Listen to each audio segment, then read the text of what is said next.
Who connects one of the World Cup's most infamous goals with the first European Games in Azerbaijan this June? The answer is this man, Tofiq Bahramov, and this is his story. Still known as a hero to the English and as the perpetrator of Wembley tour to the Germans, but to the nation of Azerbaijan, and particularly his family, Tofiq Bahramov is a sporting icon. The most interesting memory of mine about my grandfather is I remember when we used to go for a walk with him on the boulevard. Passers-by used to stop and greet him, approaching us for an autograph. 2015 marks what would have been the 90th birthday of Bahramov, who devoted most of his life to the beautiful game until his death in 1993. A football career was ended early by a leg injury, but the failure of an official to turn up for a youth game offered him a second chance in the sport as a referee.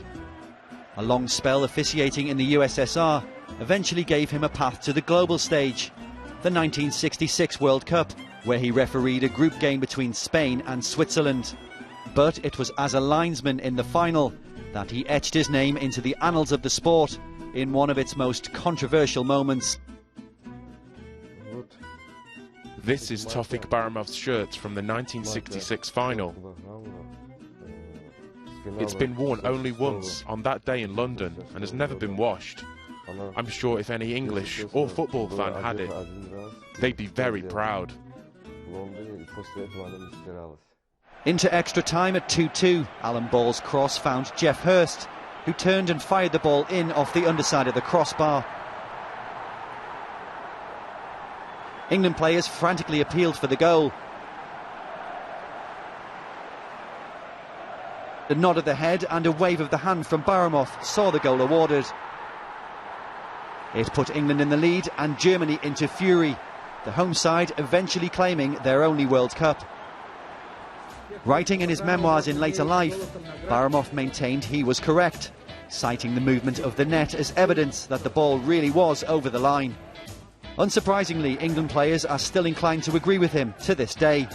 It was over the line as far as I was concerned, and that was 40 yards away. But I mean, Geoff was so pleased with that particular line as he went to his funeral in Azerbaijan some years later. It certainly didn't hamper Bahramov's career, and his influence grew, especially in his home country. He coached and eventually rose to become the General Secretary of the Azerbaijan Football Federation. The man currently in that role is quick to hail Bahramov's impact. Tofiq Bahramov really left a long-lasting legacy. Football world always remembers him as a person who was a brave character by having such a decision on the final at Wembley in 1966. Bahramov was awarded the ultimate accolade in 1993 and a unique first. No other referee has had a stadium named after them. A statue of Bahramov followed in 2006. It has now been replaced as the National Football Stadium, but it will be hosting archery as part of the first European Games to be held in Baku in June, a moment to savour for the Bahramov family.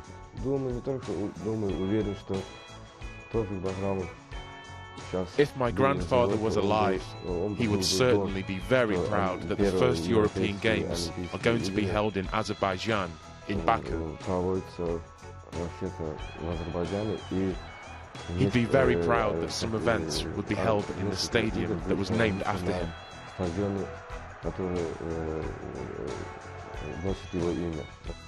While the stadium is a physical reminder of the life of Tofiq Bahramov for many, mentally his impact also remains strong, particularly for those involved in that famous day in 1966.